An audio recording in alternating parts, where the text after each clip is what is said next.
बिस्मिल्लाहिर्रहमानिर्रहीम अस्सलाम वालेकुम। पॉलिटिकल इकोनॉमी का प्रोग्राम दादा पोता शो लेकर आपकी खिदमत में हाजिर। मैं हूं आपके साथ आपका मेज़बान वसीम अहमद। और इस प्रोग्राम में जैसा कि आप जानते हैं कि दादाजी हमारे साथ हमारी रहनुमाई के लिए मौजूद होते हैं। कैलेंडर पर आज 22 अक्टूबर साल 2020 और आज जुमेरात का दिन।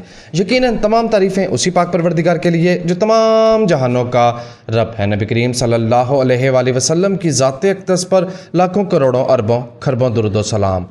पॉलिटिकल इकोनॉमी के प्रोग्राम दादा पोता शो का बाकायदा आगाज़ हो चुका है और दादाजी को ख़बरों के लिए शरीक गुफ्तगू करते हैं। दादाजी अस्सलामु अलैकुम। वालेकुम अस्सलाम। दादाजी क्या हाल है? अल्लाह का बड़ा करम है, उसकी बड़ी इनायत है, नवाशे हैं कि वो हमें ये मौका देता है कि हम आपकी खिदमत में प्रोग्राम करने हाजिर हो जाते हैं। या कल की मैंने छुट्टी करनी है, जुमे की। ओके, हाँ ठीक है। तो नाज़रीन कराम आप नोट फरमा लें कि कल कहते हैं ना कि अनाउंस कर दिया करें, हम इंतज़ार करते हैं। जुमे को प्रोग्राम नहीं होगा, यानी बल्कि इसको हम मुस्तकिल हफ्ते के 4 प्रोग्राम करने लगे। ओके, ठीक है ना। इसने कल के प्रोग्राम में कहा था ना जी वीकेंड लंबा होना चाहिए तो 3 दिन का होना चाहिए, तो 3 दिन का वीकेंड कर देता जी। ठीक है। क्या आवाज़ क्यों उतनी है? FATF का पता है मुझे, जलास चल रहा है। नहीं, आपकी तो आवाज़ ही बैठ गई है। मर्द बने यार। मुझे यार वो ठंडा पानी पी बैठा हूँ, जुकाम जिया लग गया। अच्छा, हालांकि मैंने कूलर शूलर बंद करवा दिया घर में वो, लेकिन वो फिर भी काम खराब हो गया। एक लाइन का तबसरा। लेकिन कतन मुझे कोविड-19 के खाते में नहीं डाला। नहीं दादाजी, तबसरा एक लाइन का FATF। हाँ, पाकिस्तान अनलाइकली टू एग्जिट। ये तो दुश्मनों का प्रोपेगेंडा है। नहीं दादाजी, अब पाकिस्तानी अखबार में यार मैंने आपको ये बात जो है, नहीं मैंने यहाँ पे नहीं की थी, व्लॉग में की थी, सामने कराम में रिकॉर्ड पे हूँ। लेकिन एक बात सोचने वाली है कि हर जब FATF का इजलास होता है उससे 15-20 दिन पहले हमारा प्राइम मिनिस्टर मनी लॉन्ड्रिंग क्यों तस्बीह पढ़ना शुरू कर देता है। अब मैं प्राइम मिनिस्टर है, भौंकना तो नहीं कह सकता, लेकिन गर्दान करना शुरू कर देता है। क्यों मनी लॉन्ड्रिंग हो रही है, इन्होंने मनी लॉन्ड्रिंग की, यहाँ पे मनी लॉन्ड्रिंग हो रही है। ये मनी लॉन्ड्रिंग क्यों उसके मुंह पे चढ़ जाता है? ये एजेंडा सेटिंग, यकीन करें। नहीं, उससे पहले आप FATF के इजलास से पहले टिकटॉक पे पाबंदी लगा देते हैं। और आपको पता है कि जो उसके अंदर लिखी हुई है ना कंडीशनें, जो आपने 40 पूरी करनी थी, कि 38 जो 40 से 38 या 36 या 40 थी वो पूरी करनी थी। उसके अंदर लिखा हुआ है कि मीडिया की आज़ादी को यकीनी बनाएंगे। मीडिया नहीं होता, मतलब इजहार आज़ादी, इजहार राय, ठीक है, इंडिपेंडेंस ऑफ एक्सप्रेशन कह लें आप, या फ्रीडम ऑफ एक्सप्रेशन कह लें, उसको आप यकीनी बनाएंगे। और आप इजलास से एन पहले जाली दरखास्तें दिलवा के थोड़े दरखास्त गुजार हुई जाली सारे अदालत ने खुद मुजरम आके मेरे खिलाफ दरखास्त दें। ठीक है ना। ये अपना लाभ का भला करे। ये जो तारुल कादरी साहब हैं, इन्होंने तो हमारे खिलाफ 295 सीट ठोक दी थी कि मजाक उड़ाया हमने दादा पोता शो में। नौज़ बिल्लाह मिन ज़ालिक, हम तो कभी सोच भी नहीं सकते। हाँ जी, मुकद्दस हस्तियों का इल्जाम लग गया हम पे। सोच भी नहीं सकते, वो तो हमको कहें काफिर। हाँ ठीक है। तो आप मामा जाके तो झील वाली कश्ती डाल के ना, कश्ती समझे आ जाए जी, ठीक है ना। तो वो जनाब अकेला मुतालिया फरमा के इस्लाम की खिदमत कर रहा है। ये इतना 2 नंबर आदमी है। ठीक, उसने 295 की दरखास्त ठोक दी थी हमारे खिलाफ। खैर, जो भी जाली लोग जो है हमने लगा के गल की हो रही है। उस पे FATF और टिकटॉक पे पाबंदी लगवाई। टिकटॉक पे पाबंदी लगवाई हमने इस तरह के जाली दरखास्त गुजारों से। ठीक है ना। तो हमने पूरा एहतमाम किया कि हम ग्रे लिस्ट में रहें। कुछ लोग कहते हैं नहीं, मेरा प्राइम मिनिस्टर लीड कर रहा है फ्रंट से। मैं ये इल्जाम लगा रहा हूँ जी कि तबाह करने, मैं ये इल्जाम लगा रहा हूँ कि तबाही के एजेंडे के ऊपर है। ये फ्रंट से लीड कर रहा है तबाही को। यार चुप कर जा यार, ठीक है ना। अगर आपसे किसी ने पूछ लिया कि रेमिटेंसेस कैसे आ रही हैं और कहां से आ रही हैं, क्या जवाब देंगे आप? चुप कर जाओ जी। आ रही है ना, आन दो, चुप कर जाओ। कोई निशानदेही करे, वो खड़ा होकर कोठे पे खड़ा होकर तब बोलता है। तो वो जब बोल रहा था तो मैंने कहा ले भी बेड़ा गर्क कर गई। क्यों करते हैं भला? क्यों? पॉलिटिकल साइंस की पहली किताब के दूसरे सफ़े के ऊपर लिखा हुआ है कि जिन मुल्कों की इकॉनमी ठीक रहती है, ठीक है ना, वहाँ पे मार्शल लॉ के इम्कानात कम रहते हैं। इसलिए इकॉनमी को छोटा किया जाए। तो 334 अरब डॉलर तो 263 से ले आए हैं 2 सालों के 343 बिलियन से 8-9 बिलियन खाई गए। अच्छा, 343 तो 264 पे तो ले आए ना भाई। हमारी इतला के मुताबिक इन 3 माह के अंदर फर्दर वो 248 तक आ गई। लेकिन चलें ऑफिशियल फिगर की बात कर लेते हैं। अब state bank of Pakistan data जारी करेगा तो फिर हम आपको बता देंगे। मनी लॉन्ड्रिंग दादा मनी जी, लॉन्ड्रिंग जब आप सैनों करेंगे ने इसी मौके पे तो कहा था। आप कैसे निकलेंगे एफएटीएफ की ग्रे लिस्ट में से, जब आपका प्राइम मिनिस्टर खुद कहेगा कि मनी लॉन्ड्रिंग हुई थी, उनको पता है मनी लॉन्ड्रिंग हुई थी। मैं तो उनका नाम भी नहीं ले सकता ना, लेकिन 30,000 अरब डॉलर 30,000 अरब डॉलर नहीं, 30,000 करोड़ अरब डॉलर, हाँ जी, 30,000 check करोड़ अरब डॉलर, फिगर चेक करें। दुनिया की पूरी जीडीपी साइड की थी। दुनिया की टोटल जीडीपी का ये साइज नहीं है जितने की वो पाकिस्तान में मनी लॉन्ड्रिंग डाल के। बुजुर्गों ने एक मुहावरा बोला था, हद है यार, जो मर्जी मुंह में आए बकवास कर दो, भौंक दो, कोई उसके ऊपर रिस्ट्रिक्शन नहीं है यार। हद है, वैसे ईमान से हद है। मेरी तो सुन लें। और डिजिट जो होता है वो बड़ा सेंसिटिव होती है, उसकी फिगर की सेंसिटिव होती है। सियाने कहते हैं मुंह अच्छा ना हो हाँ, तो बात अच्छी कर लेनी मेरा चाहिए। मुंह अच्छा नहीं है। नहीं 30,000 अरब crore dollar money laundering FATF, सियानों ने जिस मुहावरा बोला था वो इस मौके पे नहीं काम आता कि चुप ही कर जाओ यार। चुप कर जा। अब बुग़्ज़े ऑपोजिशन में बोलो कि रगड़ गए, सारा सारे रगड़ गए। यार तुम्हें बुग़्ज़े नवाज शरीफ कहना क्यों नहीं तौफीक हुई फिर इल्ज़ाम लग जाएगा कि अनपेड तो मैं हूँ। तो वो तो तुम अनपेड मुलाजम हो ना मरियम नवाज शरीफ के मीडिया सेल के। सामने कराम ऑन रिकॉर्ड कह रहा हूँ, मरियम नवाज शरीफ ने ट्विटर पे मुझे फॉलो नहीं किया हुआ, इसे किया हुआ है। तो अपने मुलाजमीन को तो फॉलो करेगी ना जी। दादाजी जी कहाँ से आप केस निकाल के लाए मेरे खिलाफ? अल्हम्दुलिल्लाह, मैंने चेक करता रहता हूँ, मैं नाज़रीन करता किराम, रहता हूँ। दादाजी को सोशल मीडिया मैं सीख रहा हूँ। बुनियादी तौर पे दादाजी को साड़ा ये है कि मरियम साहबा मुझे फॉलो करती ये हैं है। और दादाजी को नहीं नहीं करती। करती, शुक्र है नहीं करती, वरना एफआईआर से कि भी ये भी एक पॉइंट होना से। तो आपने इल्ज़ाम लगा दिया, जैसे पाकिस्तान में आजकल ट्रेंड चल रहा है, जो आपकी बात ना माने उससे आप गद्दार डिक्लेयर कर दें, डिक्लेयर कर। तो मुझे आपने अनपेड मुलाजिम बना दिया। ऐसे यार ये समझ नहीं आई कि इंडिया ने आईजी सिंध को अगवा कैसे करवाया, राह के एजेंटों ने करवाया ना, पता नहीं दादाजी। तो उसके बाद फिर राह के एजेंटों ने खबरें भी चलवा दी अपने मीडिया पे, वो तो हमने ब्लॉक की हैं बड़ी मुश्किल से। क्या कहा जा सकता है? पॉप पॉप कर रही थी खबर, तो जिक्र भी नहीं किया जा सकता ना उसका। लेकिन ये हम कह सकते हैं कि मैं नहीं किया, ये अपने नवीद चौधरी साहब ने एडिटर टू सिटी 42 वाले, उन्होंने कहा है कि दो खबरें, ठीक है। मोदी ने श्रीनगर का सबसे पुराना और मोतबर अखबार कश्मीर टाइम्स बंद कर दिया, जाके फौज जो है वहाँ पे उन्होंने जाके कैप्चर कर लिया, दफ्तर सहाफ़ियों को घर भेज दिया गया, एडिटर को गिरफ्तार करके साथ ले गए, ठीक हो गए।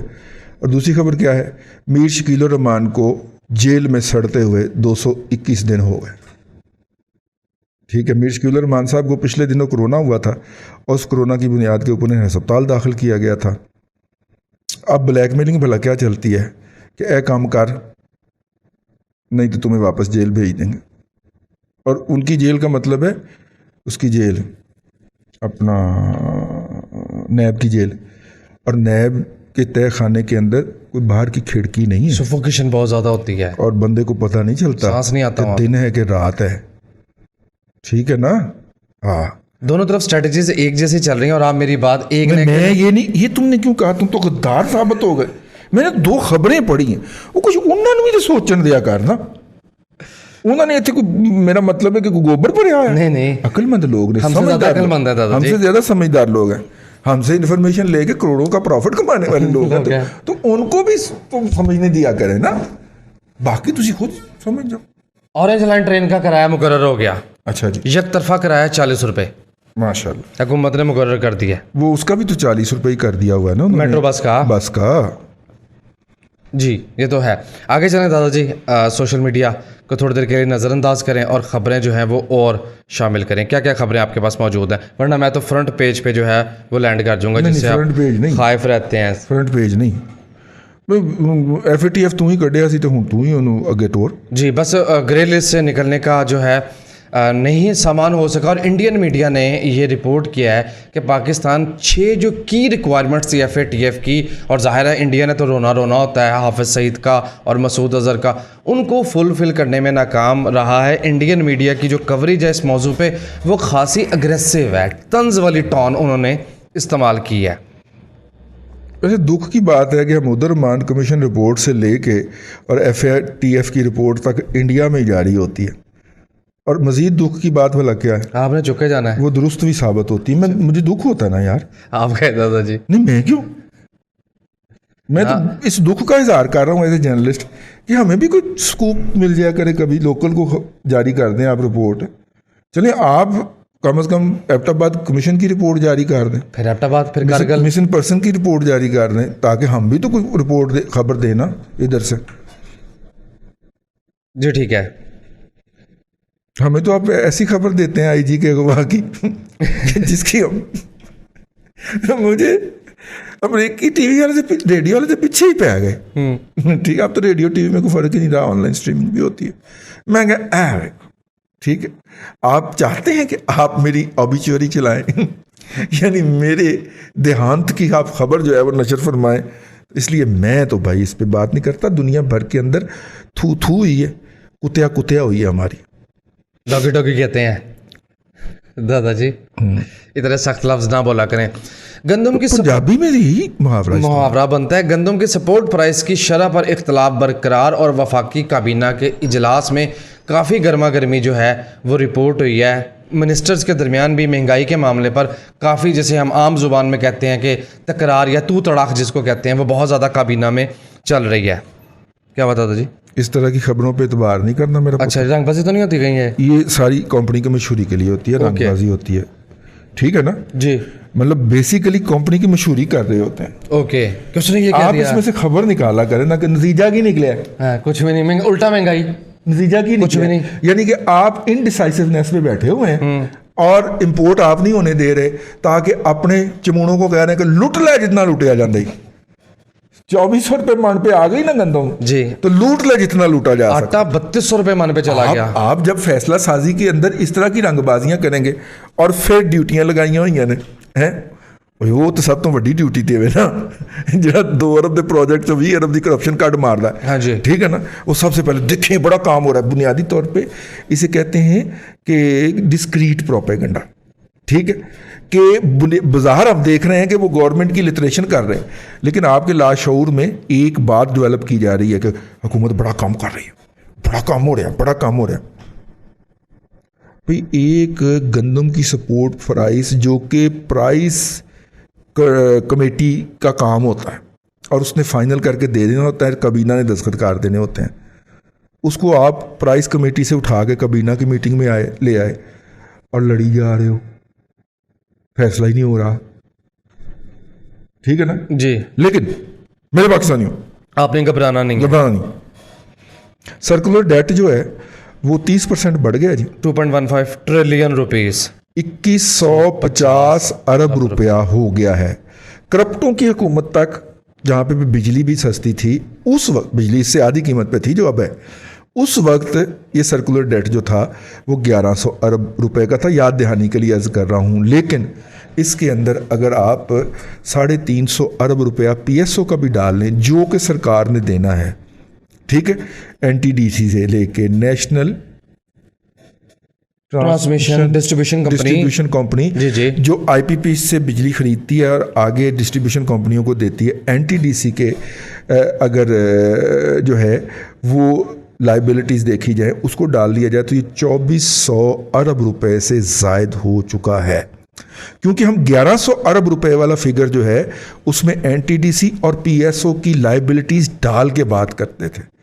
अगर मुजर्रद सर्कुलर डेट की बात की जाए तो 950 अरब रुपए से नवाज शरीफ ने भी ऊपर नहीं जाने दिया था। ठीक है, फैक्ट है, छपे हुए हुकूमत पाकिस्तान के अपने छपे हुए फैक्ट हैं। बिल्कुल ठीक है। ठीक है, अगर सब सर्कुलर डेट्स डाल लेते ना आप तो वो तकरीबन 1150 अरब रुपए पे पहुंचा था। तो फिर हम इनके भी सब डाल के बात करेंगे ना, मुरक्कब की बात होगी ना, मुरक्कब की बात होगी ना। देखिए जब नवाज शरीफ साहब गए हैं तो उस वक्त पाकिस्तान का टोटल कर्जा जो था गैर मुल्की और मुल्की मिला के वो 2300 अरब रुपए थे, 23,000 अरब रुपए, 23,000 अरब रुपए। तो लिहाजा 23,000 अरब रुपए के फिगर को बड़ा करने के लिए हमने निजी शोबे ने भी जो कर्ज लिया हुआ है आलमी अदारों से उसको भी शामिल किया। तो यूं हम उसे 29.5 और 29.5 को 30 कह देना तो कोई बड़ी बात ही नहीं है, राउंड फिगर राउंड फिगर में आ गए। अब आप कहते हैं नहीं जी नहीं, हमारा तो जो है वो तो 34 अरब डॉलर। क्यों मामा? अब भी डालना उसमें प्राइवेट सेक्टर, तो प्राइवेट सेक्टर डालेंगे तो वो 43 अरब डॉलर हो जाएगा, 43,000 अरब रुपया। जी बिल्कुल। 43,000 अरब रुपया हो जाएगा। ठीक है ना। तो अब इससे 30 का कंपैरिजन जो है वो भाईजान फिर 43,000 अरब रुपए से लगभग 50% का इजाफा दादाजी, अंधेर नगरी। लेकिन ये बात नहीं है। अच्छा, यहाँ तक कोई खबर नहीं है? यहाँ तक कोई खबर क्या है? खबर ये है, और फरक सलीम साहब ने फरमाई है खबर, जो कि हुकूमत के मुशीर रहे हैं। उन्होंने कहा है कि मुल्क की तारीख में पहली मर्तबा पाकिस्तान का जो कर्ज है वो उसके जीडीपी का 107% हो गया, यानी जीडीपी से बढ़ गया। हमने 2 महाजों के ऊपर, उस वक्त बड़े सेमिनार होते थे कराची में, हुआ था। स्कूल ऑफ इकोनॉमिक्स के ग्रेजुएट जो थे वो पूरे मुल्क के अंदर सेमिनार करते थे, और उस वक्त 78% था। ठीक है, हमने 2 महाजों पे काम किया, एक जीडीपी की मदर सिस्टर 1 की, उसे छोटा किया। ठीक है, 350 से 325 से उठा के हम 250 पे लेके आए। ठीक है, और इधर से एक तो जीडीपी की साइज छोटा कर दिया, इधर से कर्जे पकड़ने शुरू कर दिए, और ढेरों ढेर पकड़े। ये बहुत खौफनाक बात होती है कि आपके टोटल जीडीपी के साइज का, आप इसकी मिसाल दे सकते हैं कि अमेरिका का भी तो है ना जी, अमेरिका की इकॉनमी भी तो देखो ना, ट्रिलियंस ऑफ डॉलर्स की इकॉनमी वहां भी पर कैपिटा इनकम 45,000 डॉलर लोगों की निकलती है per annum, per capita G. ठीक है, तो अपनी कितनी है? 1450 तो देख के 1150 ले आए हैं, और अभी मजीद जलालतों का और जवाल का सफर जारी है। ठीक है ना। तो बड़ी तकलीफ थी, इकॉनमी दुरुस्त नहीं है तो ठीक भी नहीं है, खराब नहीं है तो ठीक भी नहीं है। ठीक है ना, ठीक है ना, ये कहा जाता था। ऐसे तो बेड़े ही गरक कर देते ने 2 सालों के विच, बेड़ियां ही डबो दी ने यार, बेड़े ही गरक हो गए ने यार, रोना आता है ईमान से, क्या करें। लेकिन मुझे एक बात भी हंसी आ रही है, कराची में सेमिनार हुआ कि इकोनॉमी ठीक नहीं है, उसके बाद आपने एक ट्वीट में टैग किया कि जब अभी चूंकि इकोनॉमी ठीक हो गई है, अब जब सेमिनार करें तो मुझे बुलाइएगा। चौथे दिन उठा लिए गए थे। क्या बात रही, हैरत वाली नजरों से क्यों मेरी तरफ देख रहे हैं? तू मुझे फिर उठवा मैंने तो किसी का नाम ही नहीं लिया, कुछ भी नहीं था। मैं तो किसी ना मैं तुझे दसो, मैं भला किसी का नाम लिया? उठाए गए थे या नहीं? कहने नहीं उठाए गए थे, वो भी नहीं कहते कह रहे उठाए गए थे कि नहीं उठाए गए थे। उस ट्वीट के चौथे दिन 96 घंटे नहीं गुजरे और उठा लिए गए। बंदे को ये बताने के लिए भी साल लगता है कि मेरे साथ हुआ क्या था। वो मेरे सर में उन्होंने कोई तफा मारा था, मेरी नज़र आजकल बहुत मुझे चीज़ें ब्लर नज़र आती हैं, तो मैंने सोचना शुरू किया यार कि ठीक है मैं पढ़ाता हूँ, लेकिन ये पिछले 1 साल के दौरान नज़र बहुत तेज़ी से गिरी है। तो वो फिर सर्दियाँ आई ना जी, पता चला कि इतने करके दर्द हो रही। फिर मैं डॉक्टर साहब अपने ने उन्होंने मशवरा किया, मैं क्या नज़र ब्लर क्यों हो जाती वेखते, तो उन्होंने कहा कि नहीं ये कोई चोट लगी, चोट का असर है। मैं चोट तो वही लगी जी, एक ही तो चोट लगी है। हाँ, तो कान ना इसको भी जरा नहीं। सेमिनार क्यों नहीं हुआ उसके बाद, मुझे ये बताएं। अब तो इकॉनमी ठीक हो गई है, अब तो इकॉनमी बहुत ठीक हो। प्राइम मिनिस्टर कहते हैं बिलाखिर दुरुस्त समत में चल पड़े, सदी की अजीम खुशखबरी वो दे बैठे हैं, खुशखबरी दे बैठे। चलो जी, फीडबैक का टाइम है। एक रोना है जो हम लेके हाजिर होते हैं। हमारी बड़ी ख्वाहिश है कोई मुस्बत खबर हो, कुछ सच बोलें ये लोग और हम आपको वो सच पहुंचाएं। क्या करें, नहीं पहुंचा पाते, बेबस हैं। तो अपना रोना जो है वो रो के घरों को चले जाते हैं। फीडबैक अता हो। मोहम्मद सईद कहते हैं कि क्या शी जिनपिंग साहब दूसरी तरफ से तो नहीं आना चाह रहे, यानी पाकिस्तानी बच्चों को लामहदूद स्कॉलरशिप दे के नीचे से काम किया जाए, सोसाइटी में एज वाइज जो निचले सेगमेंट हैं 18 साल का 17 साल का बच्चा, उस पर काम किया जाए। हर मुल्क करना चाहता है जी, क्यों ना करें वो। लेकिन मसला ये होता है कि अमेरिका भी तो पिछले कम अज़ कम 30 साल से 20 साल से तो हम देख रहे हैं वो धड़ाधड़ स्कॉलरशिप दे के ले जा रहा है। लेकिन देखना ये होता है कि वहाँ के पढ़े लिखे बच्चे वापस आके क्या इस मुआशरे के अंदर फिट हो पाते हैं। यहाँ से जो भी अमेरिकन स्कॉलरशिप पे जाता है वो पहली तो बात है कि वापस नहीं आता। अगर वापस आ जाए तो 1-2 साल के बाद वो फिर वापस चला जाता है कि जी मैं यहाँ पे सेट नहीं हो सकता, मैं एडजस्टेबल नहीं हूँ यहाँ।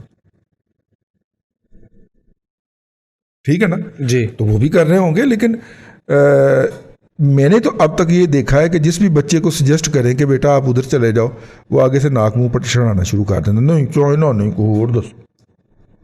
तो चाइना की वो वाली एक्सेप्टेबिलिटी मौजूद नहीं है, और ये उस वक्त तक मौजूद नहीं होगी जब तक कि मौजूदा नस्ल फारग नहीं हो जाती, कब्रों में नहीं चली जाती। पूरी जनरेशन्स का मामला होता है। जाहिर और है। चाइना की ये करम नवाजी हमारे ऊपर नहीं है, हमसे कई गुना ज़्यादा स्कॉलरशिप वहाँ पे इंडियंस लेके जा रहे हैं। ठीक है, कोरिया राइवल इकॉनमी है चाइना की, और अमेरिका उसको कर रहा है, वो पैम्पर कर रहा है कि कोरिया जो है वो इकोनॉमिक महाज के ऊपर रजिस्ट करे। सैमसंग अपना, ठीक है, सैमसंग कोरियन ब्रांड है ना, जहाज साजी की सनत के अंदर वो चाइना को बहुत टक्कर दे रहा है। चाइना तो उसके मुकाबले में अभी उतना डेवलप ही नहीं हुआ जहाज साजी में, लेकिन कोरिया भी, अगर आप चाइनीज़ वो कैंपसेस में जाएं, यूनिवर्सिटीज़ के कैंपसेस में, तो वहाँ पे आपको कोरियंस भी नज़र आएंगे। जी जी, काफ़ी तादाद में होते हैं। ठीक है ना, कोरिया जो होते हैं वो चिपटे चेहरे वाले होते हैं। ठीक है, चीने जो होते हैं ना वो फीने होते हैं। फीने होते हैं नहीं, फीने तो कोरियन भी होते हैं, लेकिन चेहरे उनके चौड़े चौड़े होते हैं। जी ठीक है। नेक्स्ट मैसेज मोहम्मद का है और आपने 2 सवाल पूछे। पहला, जलसा जुलूस रैलियों से मईशत पर कितना असर पड़ेगा। नंबर 2, प्राइम मिनिस्टर साहब रोज़ाना काबीना का इजलास बुलवा कर बैठ जाते हैं जिसका महंगाई पर कोई असर नहीं होता। महंगाई का सिलसिला कहाँ जाके रुकेगा। देखिए, उनको बताया ही यही जाता है या समझाया ही यही जाता है कि बस तू नोटिस लैंड का ऐलान करना है और तू मरासी रख लेने 2-250 करप्शन का बात करनी है आपने। 2-250 मरासी रख लिए हैं यूट्यूब के ऊपर या मेन स्ट्रीम मीडिया के ऊपर, अपॉइंट इन्हें हम करवा देंगे फ़ोन करके, तो ये तुम्हारे नगमे गाते रहेंगे तो मुल्क दुरुस्त सिमत में चला जाएगा। ये गवर्नेंस नहीं होती, ये चमाटबाजी है। जितनी मर्जी कर लें, हकायक अपनी जगह पे खड़े आपका मुंह चिढ़ाते रहेंगे, और वो चिढ़ा रहे हैं। आम आदमी की ज़िंदगी जीरन हो गई है। ठीक है, एक बंदे ने एक बड़ी लफ्ज़ लिखा, बड़ा सख्त था, लेकिन उसने कहा कि अब तो बच्चे इतने अक्लमंद हो गए हैं कि माँ बाप से खाना इसलिए नहीं मांगते कि कहीं माँ बाप खुदकुशी ना कर लें। वाह, बच्चे इतने बड़े दर्द अक्लमंद के हो साथ किसी ने फिक्रा दिया ये। कि बच्चे इतने अक्लमंद हो गए हैं कि वो वालिदैन से खाना नहीं मांगते कि वालिदैन इस दुख में खुदकुशी न कर लें। मैं मतलब कि बहुत ही खौफनाक फिक्र है, और ये सिचुएशन पहुंच चुकी है। अभी आपको अंदाज़ा नहीं है, अभी ये मसला ये है कि पहली दफ़ा अहले पंजाब को हाथ लगने लगा है।